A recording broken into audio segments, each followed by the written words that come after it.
everyone, we're back with another book selection. This time it's about the books that my 2-year-old actually went through with us as we went through our color baskets. She did learn all her colors, which was actually pretty interesting to watch. But a little book just to kind of complement everything that she was learning hands-on is a great way to kind of just reintroduce those skills that we're working on, which is recognizing colors as well as seeing colors in different perspectives, like with our animals, everyday life, vehicles, here, there. Just great books that I would honestly recommend just because there is a variety of them. I work with, like, my brain is like OCD sometimes, where I have to get every single color of the same book, of the same series, in order for it to function and work. But I tried not to, go crazy when I couldn't find every single color in every single series.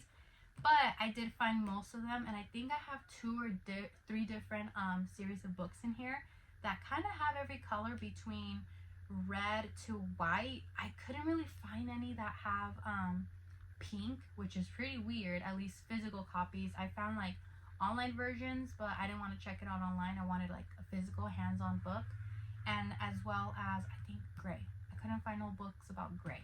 And some books I did struggle, but I found alternatives, so we put them in here. So let's get into it. Again, I'm gonna go ahead and turn on these glasses, that way you guys can see it from my POV and kind of flip through the inside of it so you can see if it's something you guys might want to check out. Okay, so here we have the red books. So these are the 2 red books that I decided to go ahead and get. Here they are. This one is actually pretty cute. It tells like 2 or 3 different storylines inside each book, but I would recommend it just because it gives it like different little perspective of everyday vehicles, just places you would see the colors. So this one's a really good one just to have, and they do have it in almost every color. And then this one, if you just straight up want to focus on animals that are a certain color, this would be a great one to kind of just have and flip through, just because it teach you and show you all the different animals that could be that color. So those are the 2 that I got for red. For blue, same thing, same series, just a different version. This is everything in life that can be considered blue, and just a cute, quick little book. I also like, let me click it again. I like how it has like little metaphors, like, oh, when you're feeling blue, let me see, go to that page. It's connecting that color to an emotion, which is actually pretty cool. It actually does it in a lot of the books here. So that one, like I said, is a great one with just a variety and 2 or 3 different stories inside each thing. And this one, again, just going over animals that are blue. Cute little read. And then yellow.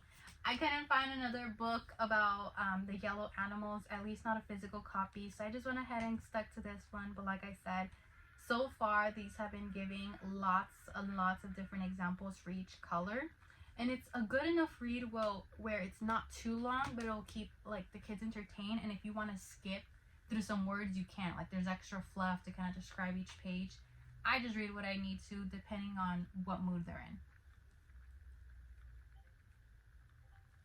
And same with orange. We just found, actually no, we had 2. We had the animal book and the orange everywhere.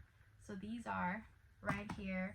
Same gist. These are the same series, which has everything for that color. And all the animals that you can think of that could possibly be orange, which is pretty cool. Because we didn't have a lot of hands-on animal figurines to put in her little box. And then we got purple.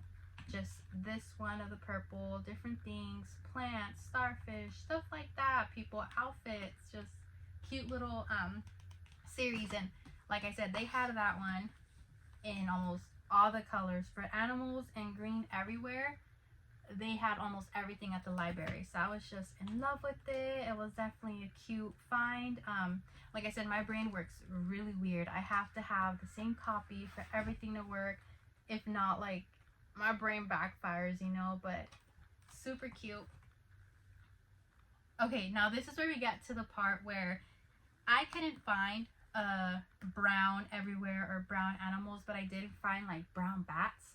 So this one was just something where it's like it doesn't really follow the series of different stuff, but it focuses on at least one animal that's that color. So that was a cute little find. And then for brown everywhere, lots of different little things and different shades of brown that you can see in all kinds of places. So another great find.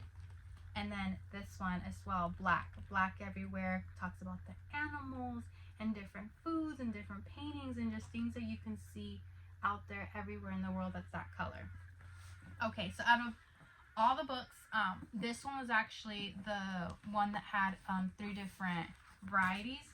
So again, we have the white animals, which is, I got almost every color in that series. White everywhere, which I got in almost every color in that series. And this one, it is white animals as well. This one has its own series, as you can see, but I wasn't able to get a hold of all of these. But it's also a great book that has just different animals that are that color that you can just explore. So if you can't get your hands on this copy, this series also has those books everywhere. But it's just nice being able to see different versions and different things that are that color, because my little ones, they were like, oh, we have one, and then we'd go find the animal, pull it out, bring it here, or oh, we have a white shirt, and then we'd go get the shirt, put it in our little pile. So it was just a nice little read to kind of also like incorporate a scavenger hunt, which just kind of happened, you know. Oh, actually, gray. The only gray book I was able to find is about gray squirrels. So, yep, gray and pink. Those were the 2 that I did struggle to find physical copies, but we got something here. So these are all the books that I found. It is quite, let me see, it's quite a handful. But like I said, they're a great read. Some series is just about animals. Others is about just that color in every part of the world, anywhere you can see it. Another one is about animals as well. And I think these are just amazing books. Like I said, if you are able to organize it, you'll see that each book or each series has like a color for everything. You just gotta get lucky and make sure that your library has it in time, or you wait the 2-3 weeks to just restock on it. But yeah, all the books we got, it came through. A good variety of these for animals, a good variety of this color everywhere, and then a good little variety of just backups in case I needed them. Yeah, let me know if these are some books that you consider when you're teaching your little ones colors. It's not like the usual book series. I did want to just focus on just that one color, which is why I was on a mission to just find books like this. So if you're like me and you just want to go ahead and focus on one color per day and just kind of talk about that color, then these are the books that I recommend. Great series. It has almost every book, or you can just purchase it online, but I am homeschooling on a budget, so if I can rent it, borrow it, get it for free $3.99, I will. But yeah, go ahead and let me know if this is something you've got. All right, bye.